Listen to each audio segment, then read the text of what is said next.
Greetings and salutations. I'm Kat. If you've been here before, you know who I am. If you're new, well, now you also know who I am. So there. Why do I think I'm funny? I'm not funny. If you came here hoping I was funny, you can leave now. It's okay. I understand. Anyway, I did a dollar store makeover today. I'm not going to tell you much else about it because I want you to see it. However, I did want to say that I made this for a very specific purpose, and you have to wait till the end of the video to see what that purpose is. So make sure you stick around till the end. I'm pretty excited about it. I hope that you'll be excited about it. Definitely comment down below. Let me know what you think of my little idea. Anyway, I'm going to shut up now and go waste some talent. I picked up this little wooden treasure box at Dollar Tree, and I'm going to give it a makeover. So I'm starting by removing the hardware.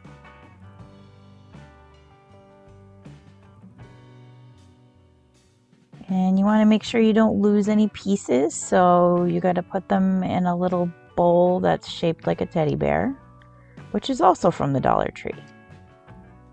I have some green velvet I want to put on the inside, so I'm using some, what are those called? Index cards, that's what they're called. I'm using some index cards to make like a template of the inside. So I just kind of kept going back and forth and cutting it down until it fit pretty well with just a little bit of a gap around the edge to have room for the fabric. Once I had the size where I liked it, I went ahead and traced my template onto my fabric and I cut it out.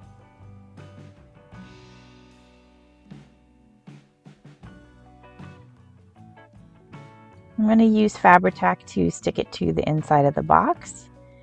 So I'm just going to squeeze a generous amount on there.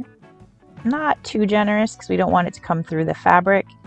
And also to make sure that it doesn't seep through, I am just going to spread it evenly with a paintbrush before I put the fabric in there. And then once it's in place, I'm just going to use a toothpick to make sure that it's nice and tight into the corners. And I'll repeat that process for all of the sides. And then to make the bottom and also the top of the cover, I'm going to do that same process. I measured out some index cards that fit in with a little bit of space.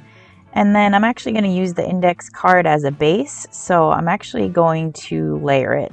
So I only show you gluing 2 pieces together, but I actually glued together 3 pieces. Once that's done, I'm going to use more Fabri-Tac to stick it down to my fabric. And again, I'm going to spread that out with a paintbrush so that I don't have any glue oozing through my fabric.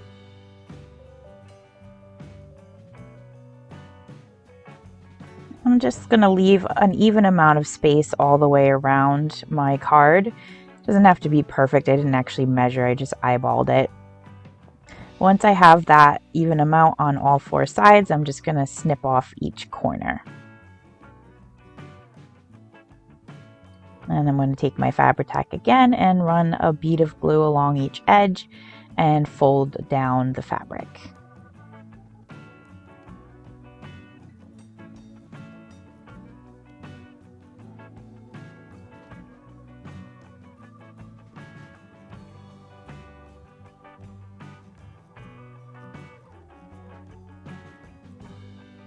So then I'm left with like a little seat cushion sort of. And I'll go ahead with the same process of the Fabri-Tac and paintbrush, and I will stick that bottom down inside. And I did this same process for the cover of the treasure box as well. And then if there's any excess fabric, I'm just trimming that off with my scissors. Now, I should have stained the box before I covered the inside, but I didn't think about that, so I'm just going to carefully put the stain on around the fabric. And I'm just using a baby wipe and my antique wax by Waverly. Now, I decided I want to put some decorative feet on the bottom, so I'm just testing to make sure that they fit and look good. These came from Amazon. And I'm just drilling a couple of pilot holes for my screws using a little hand drill. That will make the screws easier to go in. And the little feet came with the screws. I'm also adding some E6000 just to make sure that these are really securely on there and aren't ever going to fall off. And that's what it looks like with all 4 feet attached. Now I'm going to go ahead and put the hardware back on, but I am also using the E6000 on that. Taking the screws out I felt like might weaken them, so I thought the glue would help it to not come apart. These are book corners, which I got on Amazon. I decided I wanted to have a metal element on the top as well. The book corners didn't really fit precisely right on the box by just folding them open, so I decided to trim off the edges. I'm using my miter shears to do that. These won't cut through it, but it does help to weaken that point so I can bend it and pull it apart. So I just go ahead and squeeze it in one direction and then fold it back down and flip it over, and I'll go ahead and squeeze it again in the other direction. And that, like I said, makes it weak along that line, and then I can just kind of fold and bend it back and forth a little bit, and that extra piece will come off.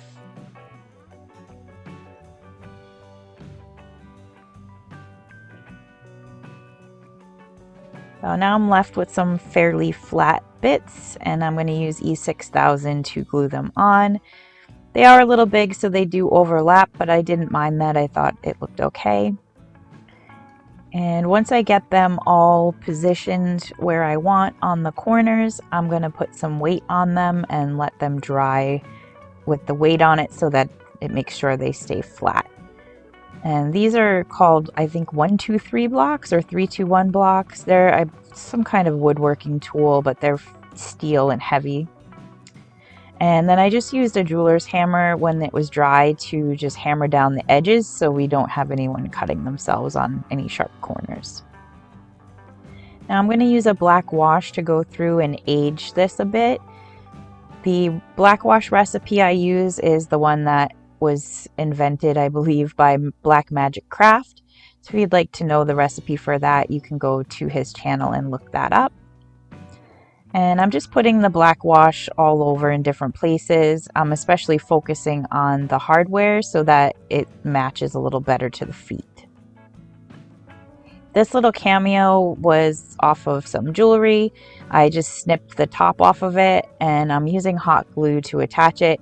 I meant to use E6000 and hot glue, but I forgot the E6000, so if it ever falls off, I'll just put it back on with some E6000. And then I'm going to go back through with more of my black wash and paper towel and just age this up even more. Once it's where I like it with it aging, I'm going over the whole thing, including the metal parts, with the Varnish by Waverly. And then as a finishing touch, I'm going to use my archival ink on all of the edges, primarily on the metal, just to make it look a little older. And that's it. Quick and easy.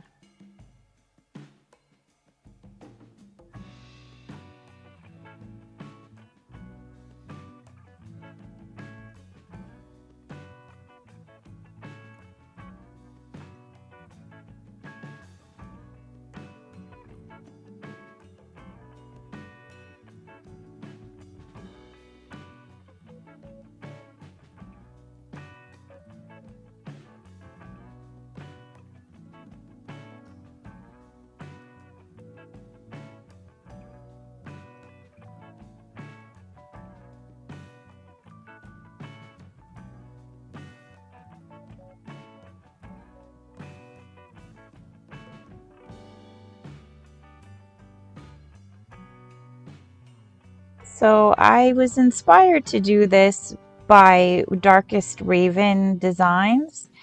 She does Harry Potter matchbook dioramas, and in order to pick which one she's going to do, she pulls the little pieces of paper out of a tiny treasure box like this, and I thought that was a really good idea. So what I'm doing is a little bit different in that it's not just a bunch of the same thing. Like hers is all Harry Potter. This is literally like every idea that I've had over the last few years of things that I could make and never did.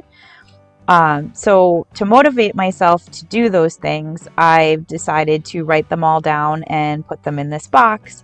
And when I'm not sure what to make for a video for the channel, I will reach into the box and grab a prompt. Some of them are literally, an idea that I have that's fully formed. Some of them are just, I have a bunch of popsicle sticks, so let's make something with popsicle sticks.